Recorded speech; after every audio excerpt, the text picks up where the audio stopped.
Michael Turner woke up on a Wednesday morning in February to discover that his life had been systematically dismantled while he slept. The furniture was gone, every piece except the mattress he was lying on. The kitchen cabinets were empty. The closets held nothing but wire hangers swaying in the draft from the open window.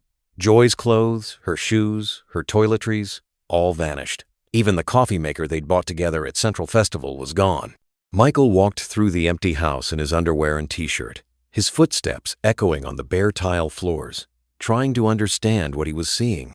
12 months earlier, he'd arrived in Thailand with 280,000 pounds, 37 years of savings from a careful life in Manchester. Now he had 943 pounds in his bank account and a 1-year lease on a house that belonged to someone named Somchai Presert Joy's cousin, she'd said. Except there was no cousin. There was no boutique. There was no cafe.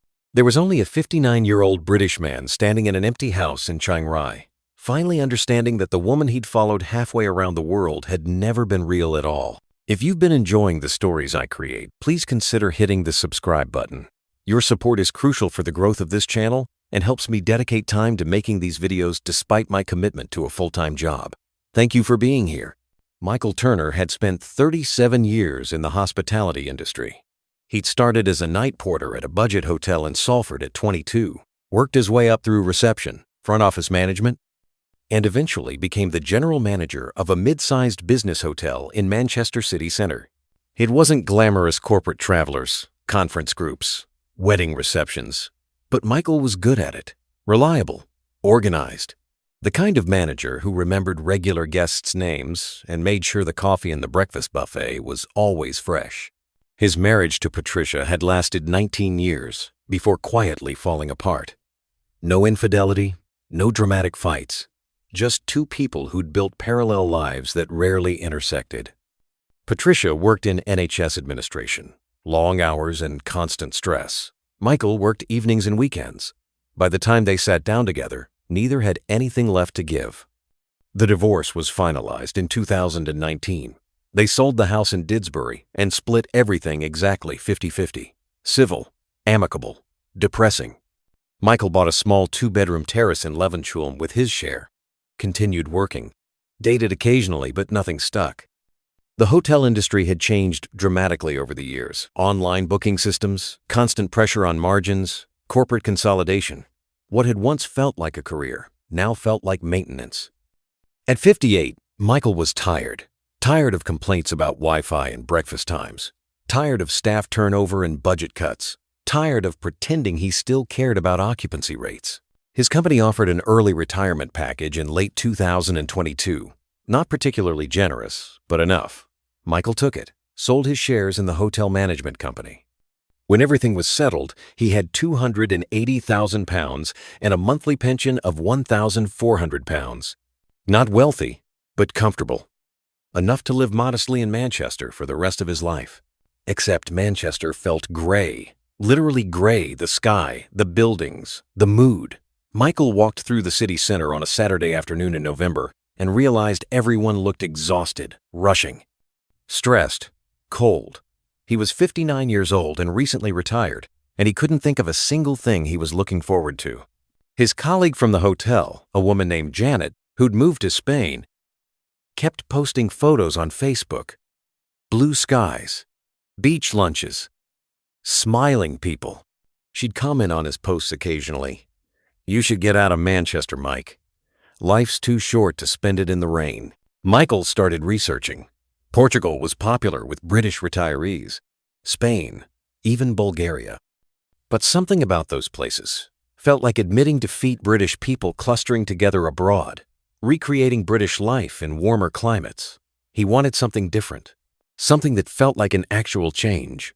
He'd traveled to Thailand once, years ago, for a hotel management conference in Bangkok. He'd only been there 3 days, but he remembered being struck by how friendly everyone was. How safe it felt. How far his pound had stretched.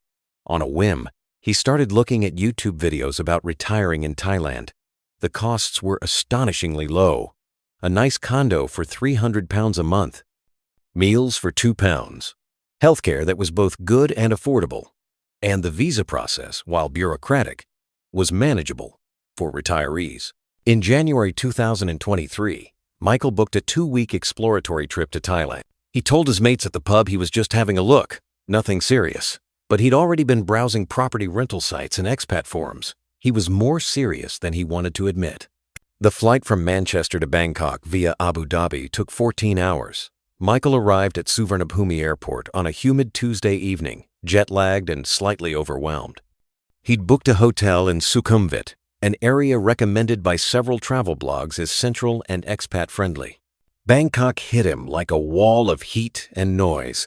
The taxi ride from the airport was sensory overload, massive highways, neon signs, street food vendors on every corner, the sweet, sour smell of traffic and cooking oil. His hotel was a modern mid-rise near Nana BTS station. The room was small but clean, and from his 8th-floor window, he could see the tangle of the city stretching toward the illuminated skyline. Michael spent the first few days doing tourist activities. The Grand Palace, Wat Pho, a boat tour through the floating markets. It was interesting but exhausting. By his 4th day, he was ready to skip the sightseeing and just experience daily life. He found a quiet cafe near his hotel, sat with a coffee and his laptop, and started researching Chiang Mai and Chiang Rai, cities in northern Thailand, that several retirement blogs recommended as cheaper and quieter than Bangkok. That evening, Michael decided to walk to a night market he'd read about. He got slightly lost, turned left instead of right after the BTS station, and found himself on a side street lined with small bars and restaurants. Most catered to tourists, but one caught his eye. A boutique clothing shop still open at 7 p.m. with elegant dresses displayed in the window. The sign said, "Silk in Style." Michael wasn't shopping for clothes, but the shop looked interesting, well curated. Not the cheap tourist stuff he'd seen everywhere else. He walked in. A woman looked up from behind the counter. She was Thai, mid-30s, wearing a simple black dress and minimal jewelry. She smiled and said in perfect English, "Good evening. Are you looking for something specific?" Michael felt immediately self-conscious. Middle-aged British man, wandering into a women's boutique. "Oh, no, sorry. Just browsing. The window display looked nice. Thank you. I designed some of these myself." She gestured at the dresses. "Are you visiting Bangkok?" "Yes. First time in years. Just here for a couple of weeks." "Ah. Holiday or business?" "Bit of both. Retired recently. Thinking about maybe spending more time here." The woman nodded. "Thailand is wonderful for retirement. Much better pace of life than London, I think. Manchester, actually." "Ah, Manchester. Rainy, yes?" Michael laughed. "Very." They talked for 20 minutes. Her name was Cyrilak, but she went by Joy easier for foreign customers, she explained. She'd opened the boutique 3 years ago after working in hotel management herself.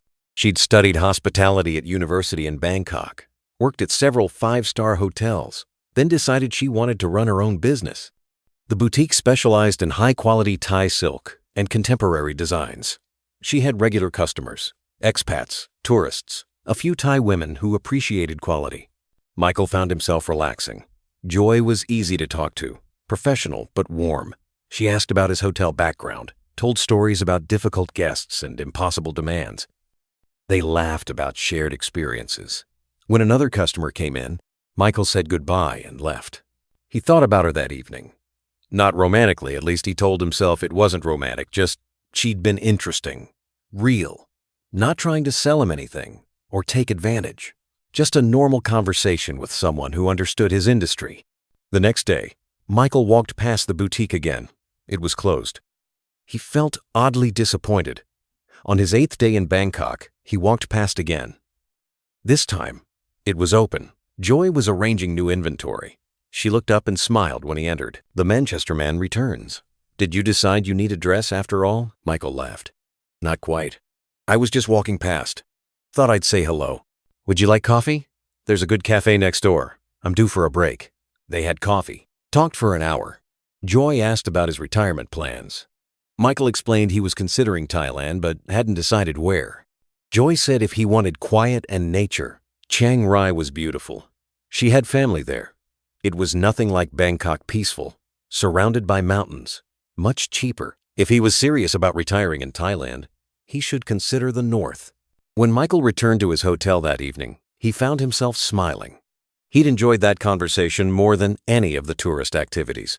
Joy had been normal, genuine, and she was right about Chiang Rai. Every blog he'd read recommended it for retirees who wanted to escape the city. Over the remaining days of his trip, Michael met Joy for coffee 3 more times. Never at her shop, always at the cafe nearby, casual and friendly. She told him about her family, about growing up in a small village near Chiang Rai before moving to Bangkok for university. She'd been married briefly in her 20s, she said, but it hadn't worked out. Now she focused on her business. She enjoyed talking to foreigners. They had interesting perspectives, different from Thai men who often expected women to be traditional and submissive. Michael told her about his divorce, about feeling like his life in Manchester had stalled. Joy listened without judgment. On his last evening in Bangkok, she gave him her line contact. "If you come back to Thailand, let me know," she said. "I can introduce you to people in Chiang Rai, help you settle in if you decide to move." Michael flew back to Manchester feeling more optimistic than he had in years. Michael messaged Joy a week after returning to England. Just a friendly message thanking her for the conversations, saying he'd enjoyed meeting her. She responded warmly, asked how Manchester was, whether he'd made any decisions about Thailand. They started talking regularly, not constantly, but every few days. Text messages mostly, occasionally voice calls. Joy would tell him about her day at the boutique, show him photos of new designs. Michael would tell her about the gray Manchester weather, about his increasingly boring daily routine of gym, pub, television. In March, Joy mentioned she was thinking about selling the boutique. Business had been slow since the pandemic. Tourists weren't spending like they used to. She was considering moving back to Chiang Rai, opening something smaller there, maybe a cafe. Something less stressful than retail. Michael asked if she'd be happier in Chiang Rai. Joy said yes. Bangkok was exhausting, expensive. She missed the quiet, missed her family. But starting a new business required capital, and selling the boutique wouldn't give her much. The lease was nearly up. Most of the value was in inventory that wasn't moving. Michael didn't offer money. He'd heard the warnings about Thai women and foreign men, but he did think about Joy more than he wanted to admit. Their conversations had become a highlight of his week. In April, Joy sent him photos of land for sale near Chiang Rai. Small plots, 1 or 2 rai, with mountain views. Some had small houses already built. Others were just cleared land. She said she'd been looking at options for herself, dreaming about what life could be like away from the city. Michael looked at the photos. The properties were beautiful. Lush green mountains, rice paddies, that impossibly blue sky. The prices were astonishing. 1 rai of land with a small traditional house for less than £20,000. In Manchester, that wouldn't buy you a parking space. He asked Joy if she was seriously considering buying land. She said she wanted to, but her savings were tied up in the boutique. By the time she sold everything and paid off debts, she'd have maybe £10,000, not enough to buy land and build anything meaningful. Michael thought about it for 2 weeks.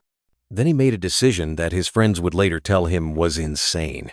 He messaged Joy and said, "What if I helped? I'm thinking seriously about moving to Thailand. If you're moving to Chiang Rai, maybe we could look at properties together. Not as a couple, necessarily, but as friends, pooling resources, making it possible for both of us to start fresh." Joy took 12 hours to respond. When she did, her message was careful. "Mike, that's very kind, but I don't want you to think I'm asking for money. I would never do that. We're friends. That's all." Michael reassured her. He'd been thinking about this for months. He wanted to leave England. Thailand made sense. If they bought land together, they'd both benefit. She could have her cafe. He'd have a place to retire. They'd split costs and help each other settle in. It was practical, sensible. 2 people in similar situations, supporting each other. Joy agreed to think about it. A week later, she sent him links to several properties, suggested he come back to Thailand so they could look together, make sure it was really what he wanted before committing to anything. Michael booked a flight for June. Michael arrived in Bangkok on a Thursday afternoon. Joy met him at the airport. She looked different from how he remembered, maybe thinner, her hair longer, but her smile was the same, warm, genuine. She'd borrowed a friend's car to drive him directly to Chiang Rai, 7 hours north. They'd spend the weekend looking at properties, she explained. No pressure, just exploring. The drive was long but pleasant. They talked easily, catching up on the past months. Joy had officially closed the boutique. The lease had ended. She'd sold most of the inventory at a loss, but was relieved to be done with it. She was staying with her mother in a village near Chiang Rai while she figured out her next steps. Chiang Rai was exactly what Michael had imagined. Smaller than he'd expected, more like a large town than a city. The pace was slower, mountains visible in every direction. The air felt cleaner. They checked into separate rooms at a budget hotel near the night market. Over the next 3 days, they looked at 5 properties. Some were too remote. One had water access issues. But the 5th property was perfect. 1.5 ray, about 9,600 square meters, on a slight hill with views of rice paddies and mountains. There was a small, traditional Thai house on the property. Wooden with a tin roof. Basic but livable.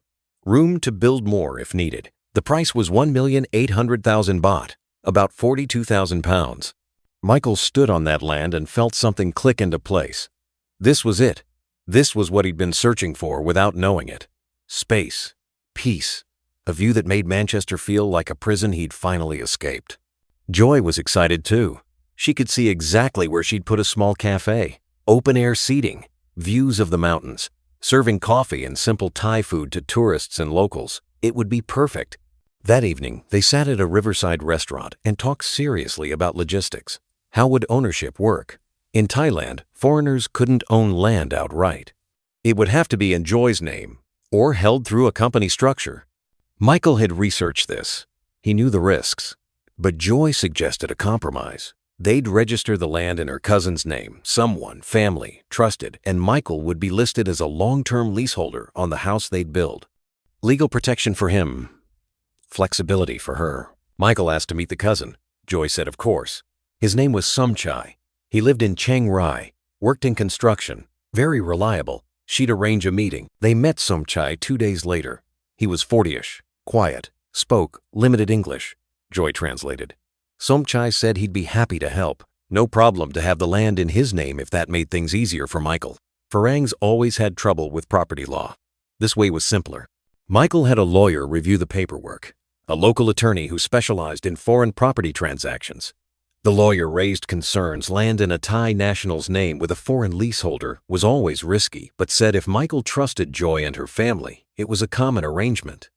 Just make sure the lease was registered properly and payments were documented. Michael trusted Joy. Completely. She'd never asked him for anything. She'd been hesitant about his offer to help. She wasn't pushing. This felt like a genuine partnership. In July, Michael transferred 42,000 pounds to purchase the land. The title was registered to Somchai Prasert. Michael signed a 30-year lease on the property. Everything was documented, stamped, official. Michael returned to England to pack up his life. He sold his house in Levenshulme, shipped a container of belongings, furniture, books, personal items to Thailand, canceled his utilities, said goodbye to mates at the pub who thought he was mad but wished him well. Patricia sent him a text. "Be careful out there, Mike. Don't let anyone take advantage." Michael assured her he'd be fine. He'd spent 37 years managing people and budgets. He knew how to protect himself. In September 2023, Michael Turner moved to Thailand permanently.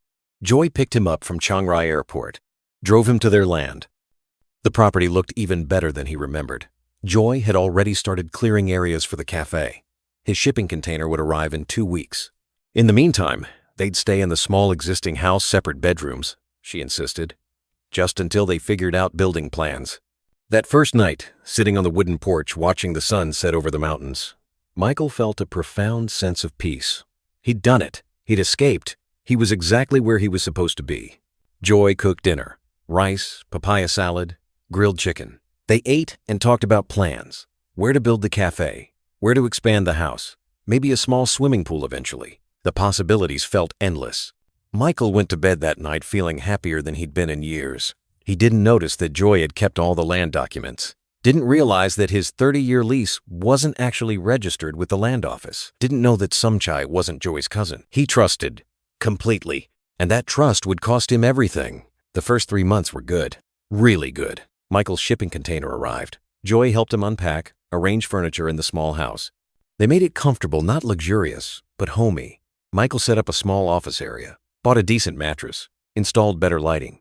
The house was small, but it was theirs, his. Whatever the arrangement was, it felt like home.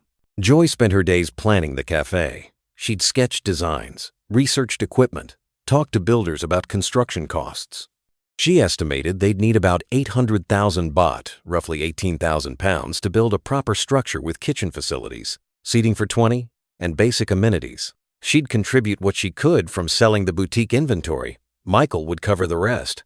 Michael didn't hesitate. This was the plan. The cafe would generate income eventually, make the property more valuable.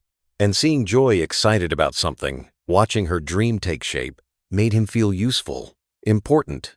He transferred 18,000 pounds in October. Construction started in November. A local crew, recommended by Somchai. They built quickly: concrete posts, wooden frame, tin roof, open sides for airflow, kitchen area in the back. Simple but functional. Joy managed everything. She'd wake early, be at the construction site by 7, stay until evening. Michael would bring her lunch. They'd sit together watching the workers, talking about when the cafe would open. By December, the structure was finished. Joy started buying equipment: commercial coffee machine, refrigerator, tables and chairs. She showed Michael receipts for everything. The coffee machine alone cost 120,000 baht, about 2,800 pounds, but it was necessary, she said. Good coffee was essential. Michael noticed his bank balance dropping faster than expected. He'd budgeted carefully: 42,000 pounds for land, 18,000 for construction, another few thousand for equipment. He should still have plenty left, roughly 200,000 pounds. But when he checked his account in early January, he had 178,000. He must have miscalculated expenses: the furniture shipping, visa fees, daily living costs. He wasn't tracking meticulously like he used to.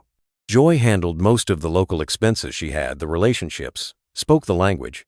It was easier to just transfer her money when she needed it rather than trying to manage everything himself. In January, Joy said they needed to register the cafe officially: business license, food safety permits.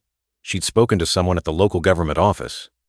The fees were significant: 200,000 baht, about 4,600 pounds. Plus, they needed insurance, another 100,000 baht. Michael asked if those fees seemed high. Joy said this was Thailand. Everything required T-money, under-the-table payments to move paperwork along. It was frustrating but normal. Without proper registration, they couldn't legally operate. Michael transferred 7,000 pounds. The cafe opened in February with a small celebration. Joy's mother came, a few neighbors, some local expats Joy had met through a Chiang Rai Facebook group. The cafe looked beautiful: mountain views, good coffee, simple Thai food. Joy had named it Mountain Peace Cafe. Michael felt proud. He'd helped build this. Not just financially, he'd been physically present, painting walls, arranging furniture. This was his contribution to something real. Business started slowly, a few customers a day, mostly locals. Joy said it would take time to build reputation, word of mouth. Michael wasn't worried. They weren't depending on the cafe income yet. His pension covered their basic living expenses. In March, Joy said they needed better marketing: professional photos for Facebook and Instagram, maybe some local advertising. She'd found a marketing consultant in Chiang Mai who specialized in tourism businesses. The package cost 80,000 baht, about 1,800 pounds.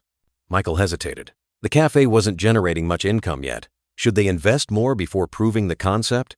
Joy looked hurt. She'd worked so hard on this. Was he losing faith in her? Did he think she couldn't make it work? Michael immediately backed down. No, of course not. He believed in her. The cafe was beautiful. Marketing made sense. He transferred the money. By April, Michael's savings had dropped to 150,000 pounds. Still comfortable, but the burn rate was higher than expected. He needed to start tracking expenses more carefully. He asked Joy if they could sit down and review the cafe's finances together.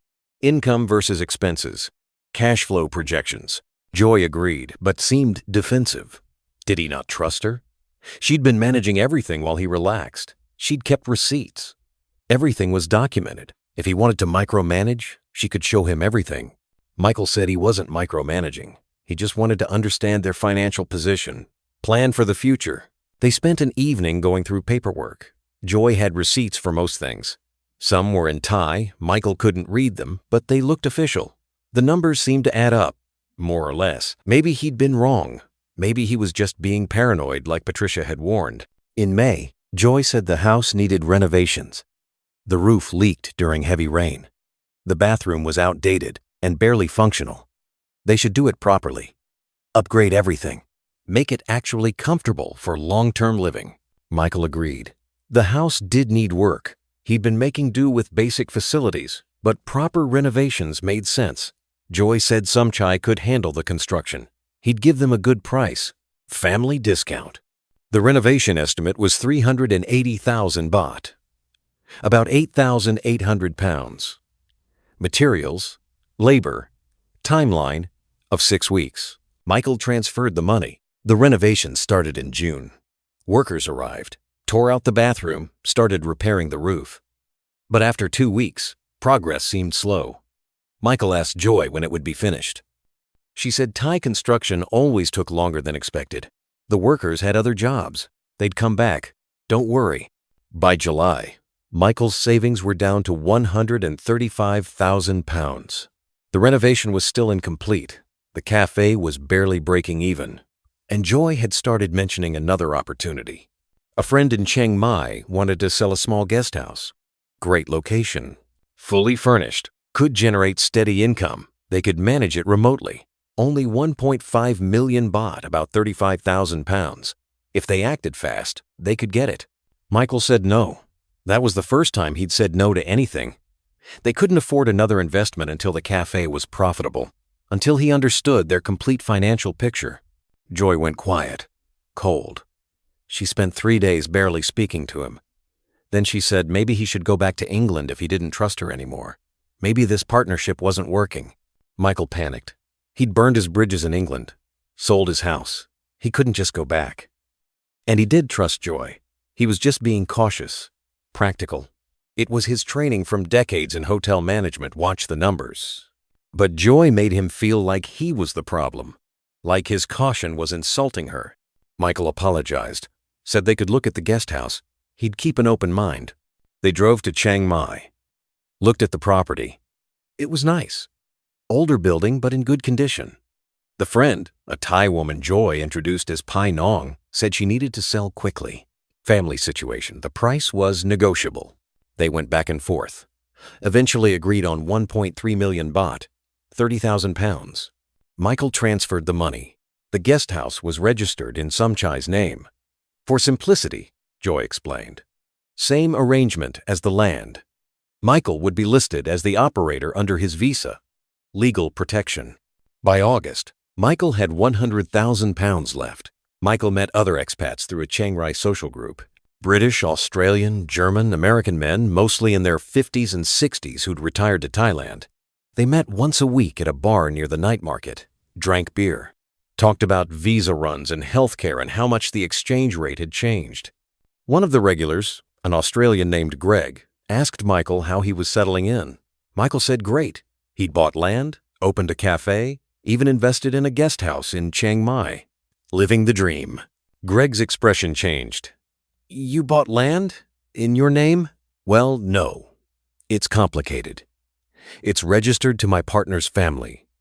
But I have a 30-year lease. Mate, please tell me that lease is registered with the land office. Michael paused.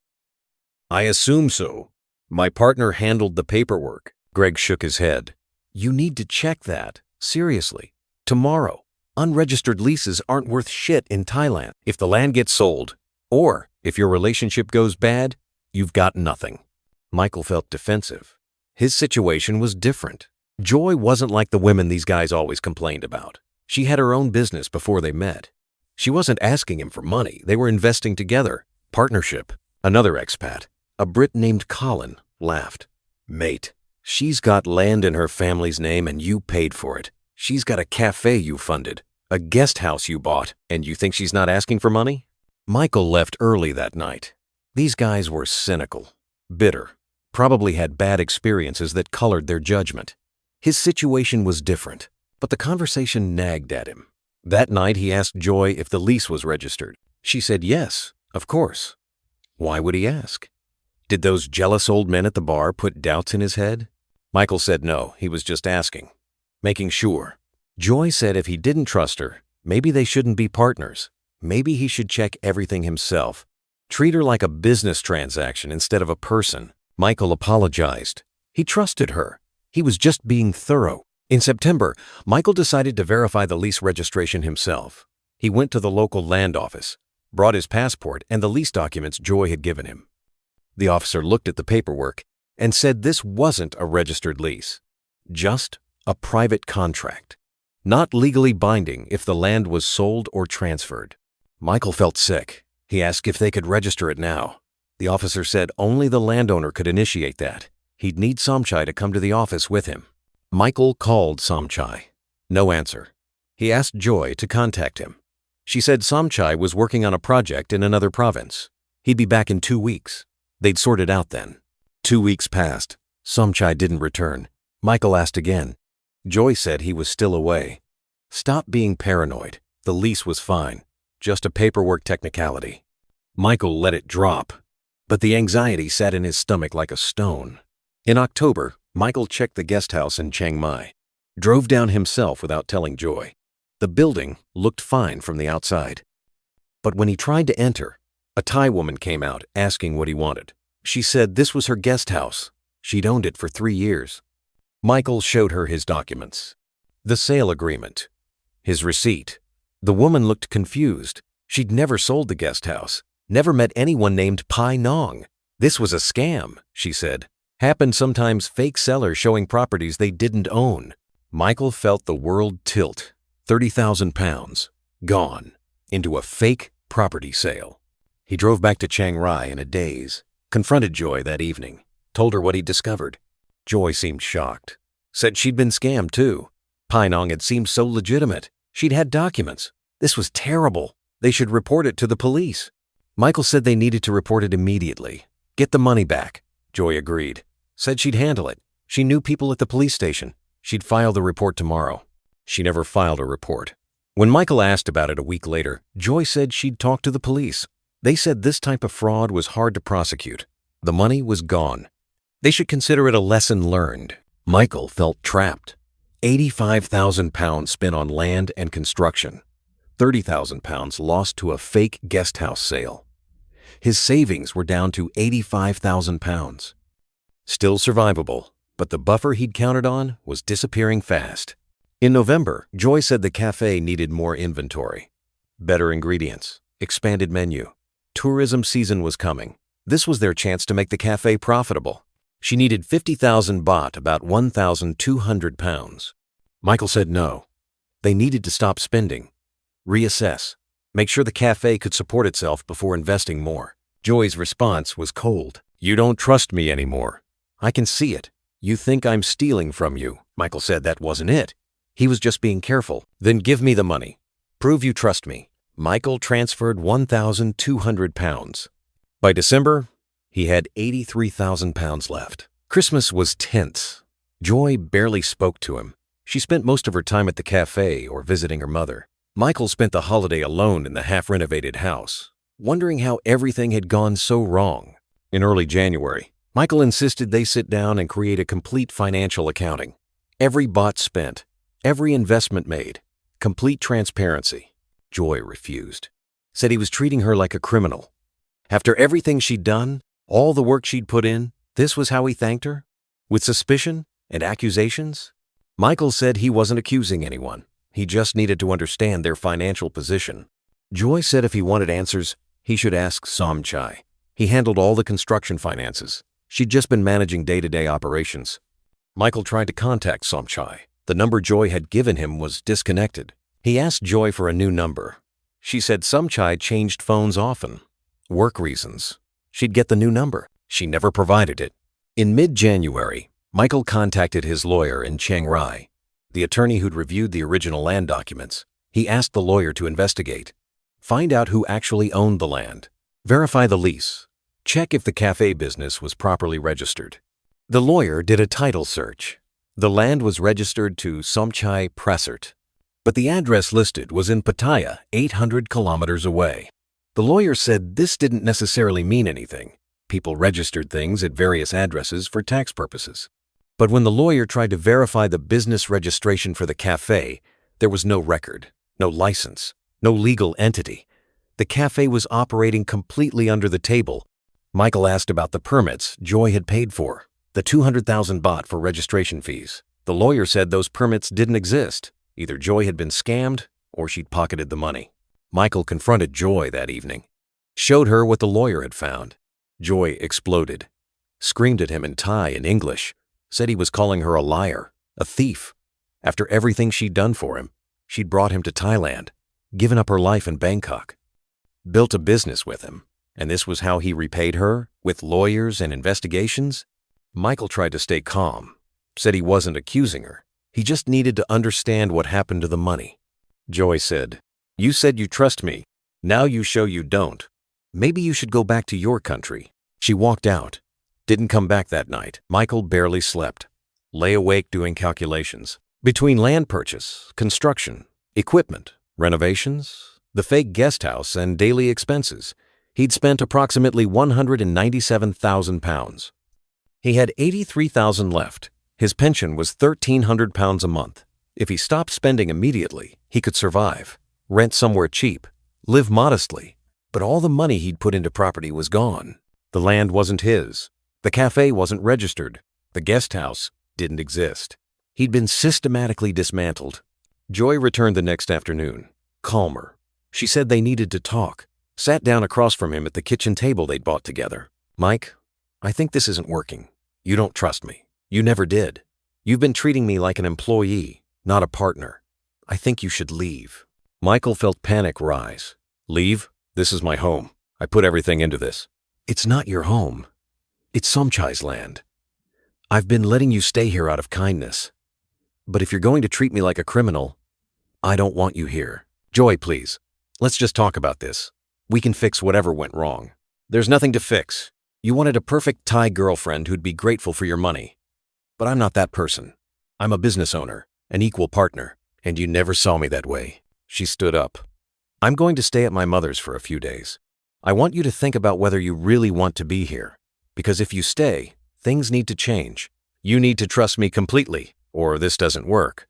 She left. Michael sat at the table as the sun set, the house darkening around him, realizing he had no leverage, no registered lease, no ownership, no legal standing.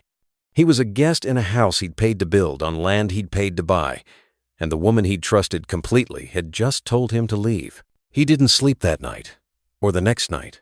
On the third night, exhausted and desperate, he decided to check the house for any documents that might help his case. Proof of payments, receipts, anything. He found Joy's laptop. She'd left it behind. It was password protected, but Michael knew she used the same password for everything: the Wi-Fi, the cafes, social media. He tried it. It worked. What he found in her chat messages destroyed him. Conversations with Somchai, not her cousin, her boyfriend.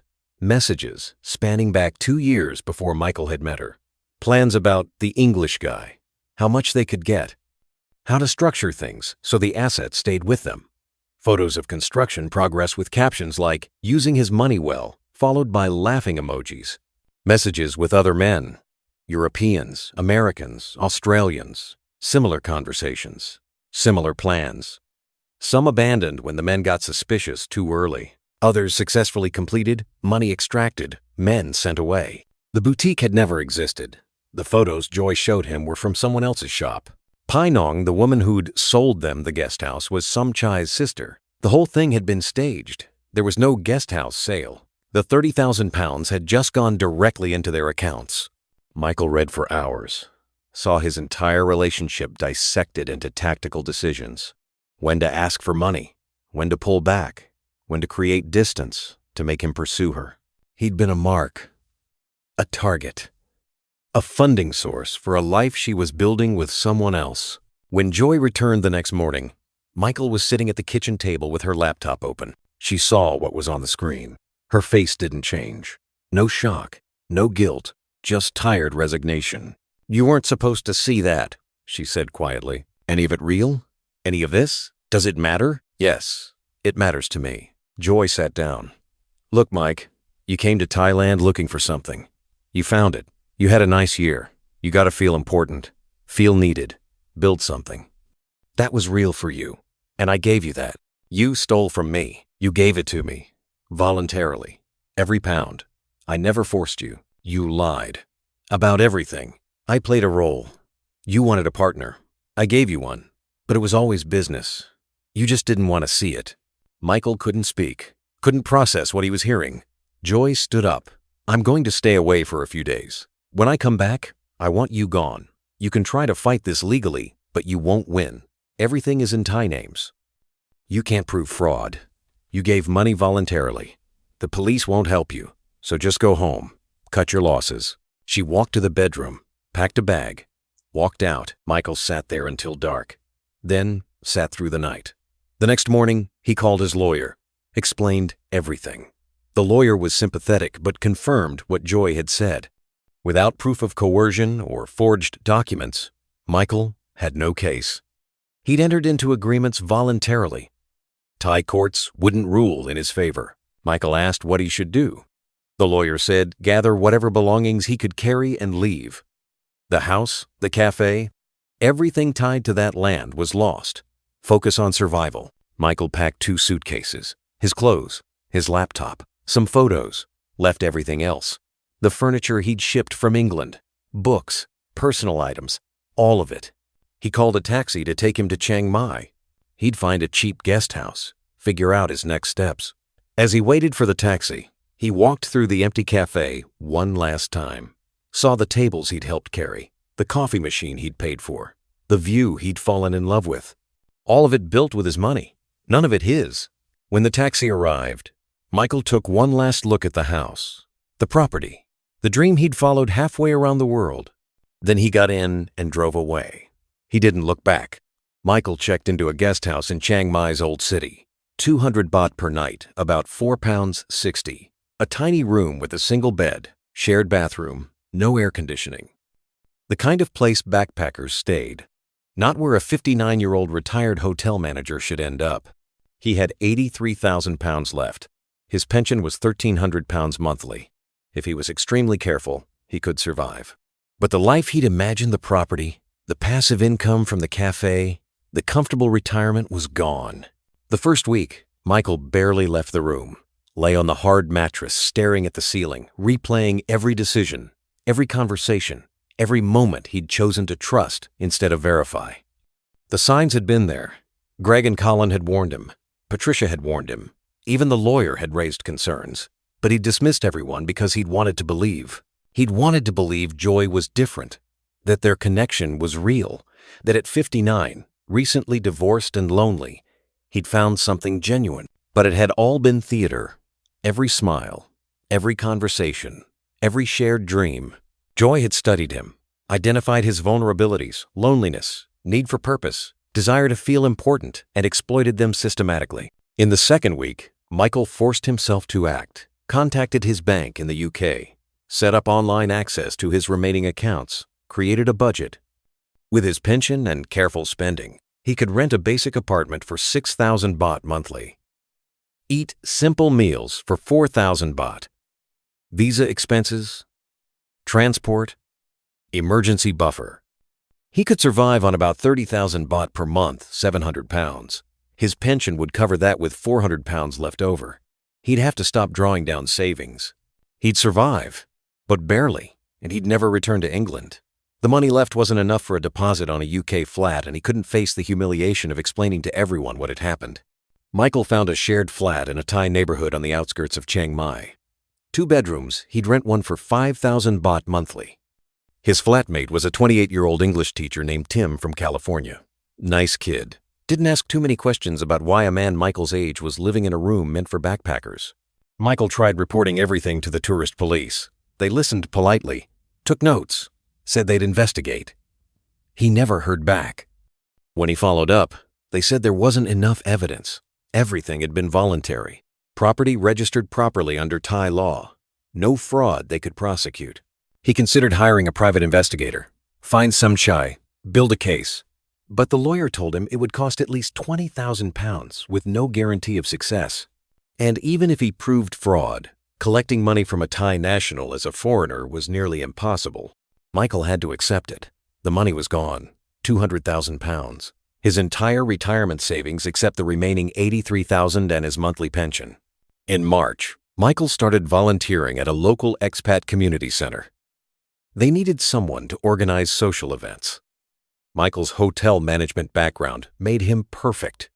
He coordinated weekly meetups, created a WhatsApp group for newcomers, helped people navigate visa issues and find housing. It gave him purpose, made him feel useful, and it put him in contact with other men who'd been through similar situations. Some had lost more, some less. But every single one had the same story. Met a Thai woman, fell for her, invested in property or businesses, discovered it was all a con. One evening at a bar, a German man named Hans told a story almost identical to Michael's. Different woman, different city, same outcome. Hans said, "We think we're special. We think our situation is different, but we're all the same to them, just ATMs with feelings."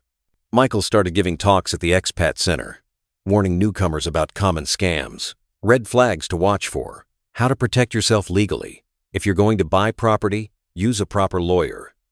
If you're going to invest in a business, get everything in writing. If someone asks you to trust them completely, that's when you need to be most careful. Some people listened. Others dismissed him as bitter. Those men would learn eventually. Some people had to make the mistakes themselves. In July, Michael saw Joy on Facebook. Someone had tagged her in photos from a party in Bangkok. She was with Somchai, both smiling, standing in front of a new Toyota truck. The caption said, "Celebrating new beginnings." That truck had probably cost 800,000 baht, nearly 20,000 pounds, Michael's money. He stared at that photo for a long time, felt rage, grief. Then, strangely, nothing. The emotion had burned out. All that was left was acceptance. Joy hadn't destroyed him out of malice. She'd just seen an opportunity and taken it. To her, Michael was a business transaction, a wealthy foreigner looking to buy his way into a new life. She'd provided the illusion. He'd provided the funding. From her perspective, it had been a fair exchange. From his perspective, she'd stolen everything. Both things were true. Michael is 61 now. Still living in Chiang Mai, in the shared flat. Still volunteering at the Expat Center. Still surviving on his pension and what remains of his savings, about 78,000 pounds. Slowly dwindling with unexpected expenses. He's made peace with his situation. Not happy peace, just acceptance. This is his life now. A modest room, simple meals, volunteer work that gives him purpose. He'll never own property. Never retire comfortably. Never return to England. This is it, until he dies. He thinks about Joy sometimes. Wonders if she thinks about him. Probably not. He was just one of many, a data point in her business model. Michael learned that Joy and Somchai ran their operation for at least 5 years. Conservative estimate, they extracted money from at least 12 foreign men. Some lost more than Michael, some less. But the total was probably over 2 million pounds. None of the men ever recovered their money. A few tried legal action. All failed. The operation wasn't even particularly sophisticated. Basic romance scam tactics. Meet a lonely foreigner. Build trust slowly. Never ask for money directly. Always frame it as partnership or opportunity. Get property and assets registered in Thai names. Extract as much as possible before the man gets suspicious. Disappear before he can take action. It worked because the victims wanted it to work, Michael included. He'd ignored every warning sign because acknowledging them would have meant admitting he'd made a catastrophic mistake. Easier to keep believing, keep trusting, keep investing, until it was too late. The expat community in Chiang Mai knows about Joy now. Her real name, Cyrilak Prazert, is on warning lists. Photos of her circulate on Facebook groups, but she's moved on. Probably working in a different city, under a different name. The boutique story worked well. She'll use it again, or create a new one. There are dozens like her, hundreds maybe. Some work alone, some in teams like Joy and Somchai. They target specific types of men, recently divorced, late 50s or early 60s, financially comfortable but not wealthy enough to have serious legal resources, lonely, eager for a fresh start. Men exactly like Michael. These operations work because the cultural and legal systems are stacked against foreigners.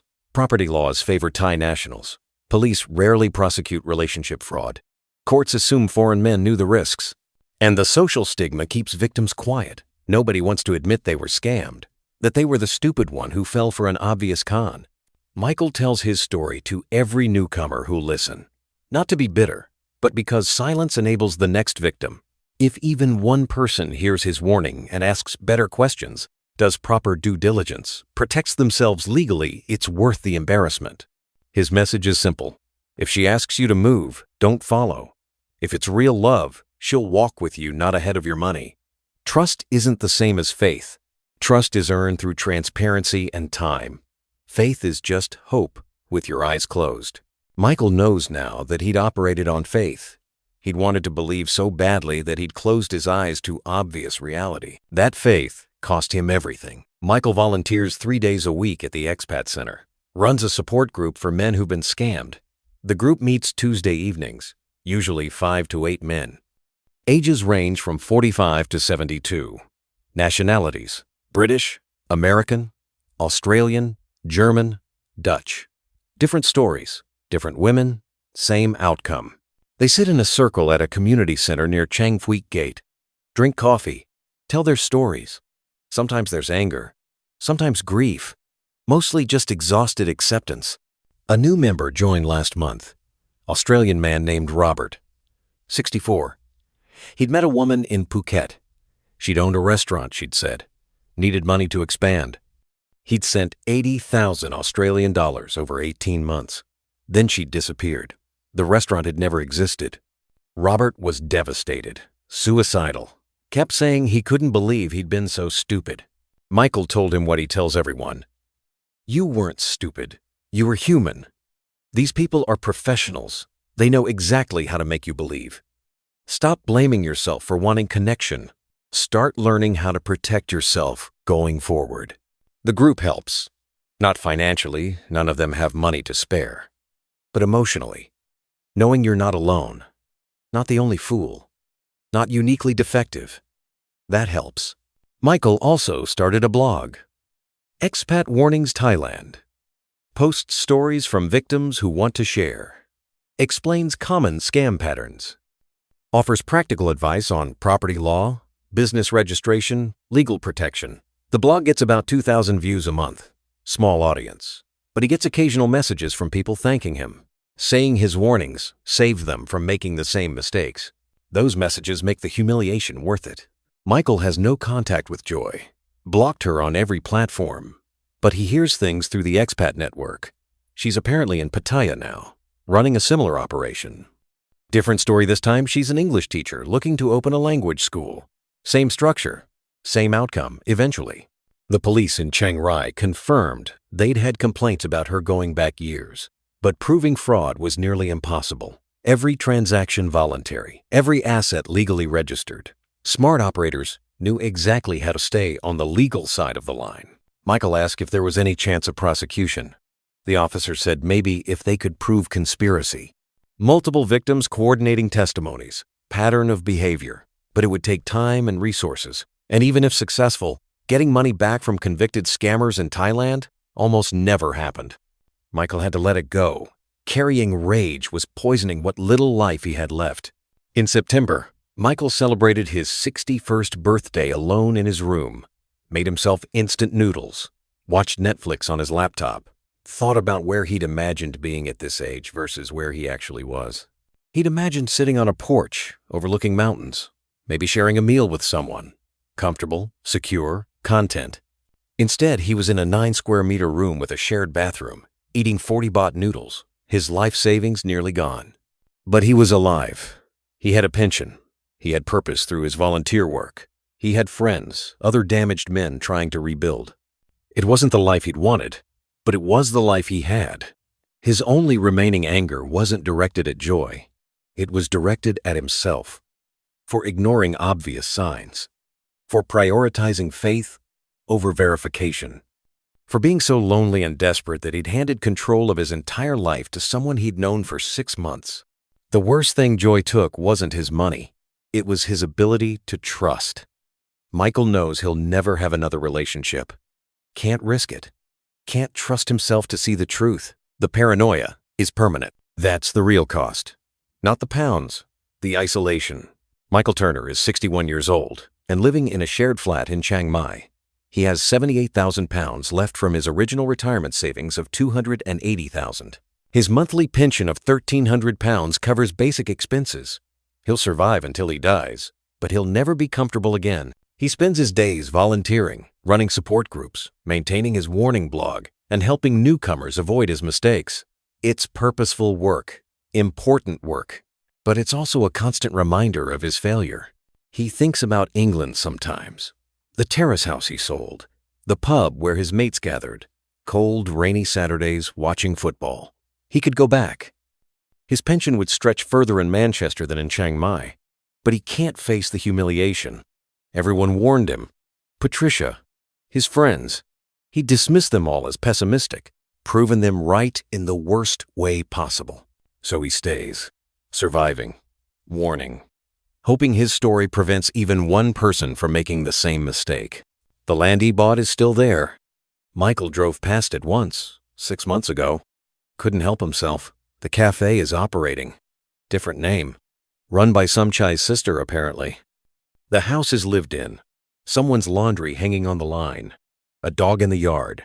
Michael's money. Someone else's life. He doesn't go back there anymore. No point. The past is the past. Can't be changed. Only learned from. His advice to anyone considering retirement in Thailand is simple and direct. Don't follow anyone here. Don't move for love you met online or on holiday. Don't invest in property you can't legally own. Don't trust anyone who asks you to trust them completely. And if you do come here, keep control of your own money. Every baht, every pound, every dollar. Because the moment you hand control to someone else, you've lost everything that matters. Michael learned this too late. 200,000 pounds too late. But he learned it. And now he tells the story to anyone who'll listen. Not for sympathy, not for vindication, just as a warning. A cautionary tale.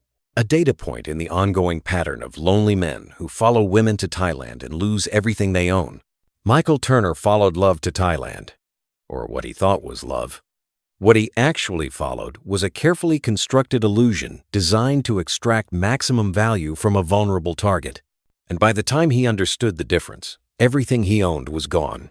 The woman who built that illusion is still out there, still working, still identifying new targets, still following the same playbook that worked on Michael and dozens of men before him.